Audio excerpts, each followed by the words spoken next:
An artist we talk about A Seat at the Table when it came out? I can't remember. That's 2016. That's right when we started. Didn't review the album. We talked about the end of the year. Talked about Cranes in the Sky. I think that might have made your top 10 songs list, perhaps. Great It song. won a Grammy, so we probably talked about it then. But yeah, we undercovered the Solange comeback a few years ago. That's for sure. For real, a comeback, because I think her last album prior to 2016 had been 2008, so there was like an 8-year period.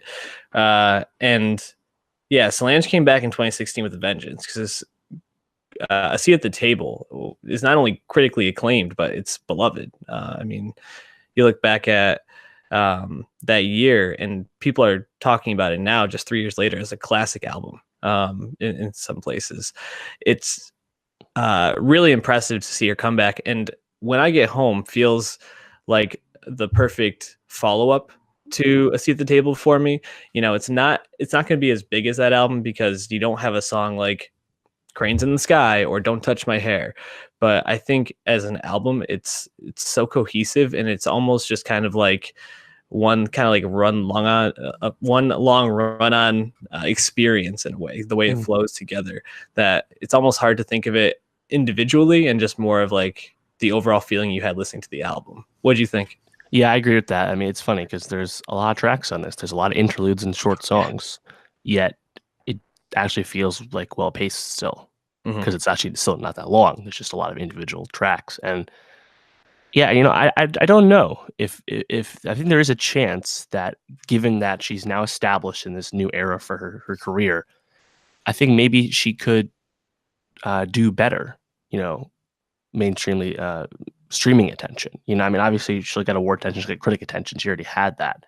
But I think Stay Flow or Almeida, like, I think those songs have a chance to get picked up and do big numbers. I mean, they're both already over 1 million in a few days. I guess not that much, but for neo soul, for R&B, real R&B, you know, I think these could be some of the biggest songs in that field of the year. Yes, Stay Flow is incredible. Just the first time I listened to that, I immediately had to restart it, just because it's such a funky song, and it's infectious for sure. Yeah, Almeida also, I think, would have a chance. The thing I think is most impressive to me is the list of collaborators she had on this that helped her to shape this album. I mean, yeah, Pharrell, you got Devin Hines, Metro Boomin, The Dream, Sampha, Tyler, Playboy Cardi, Steve Lacy, Gucci. Yeah. I mean, pretty much any like Black artist who's influential and creative and inventive right now. I mean, not every single one, but a majority of them are helping Solange or had some part on this. Right. And it's not even to say that a lot of them were features, but more just collaborators, and actually like helping her to craft her sound and make this an interesting sounding album. And it really shows, because I can't really remember hearing a lot of albums that I could really compare this to, because it's so nuanced in terms of the way it switches up at times, the way it layers in different instruments and different sounds, and then takes a left turn to something new, but makes it feel like it makes total sense. It's just, I think, really expertly done. It's a really impressive album in how it's crafted, I think.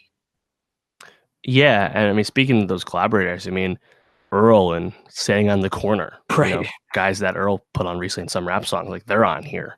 Yep. And like, I was like, wait, is Pharrell not in here? That'd be risky. No, Pharrell's here. He was on Almeida. So it's like really inspired choices for collaborating. But also, like, no one in like this field makes albums constructed this way. You know, it's just, there's clearly a lot of effort and time put into really dictating the vibe and what she's really trying to do here.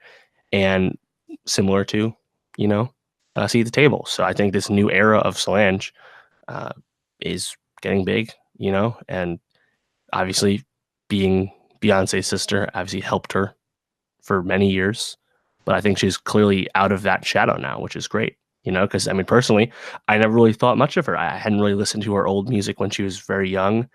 And then once See the Table happened, I'm like, really, we're hyping up Solange now? That's what's going on. But I mean, it's the real deal.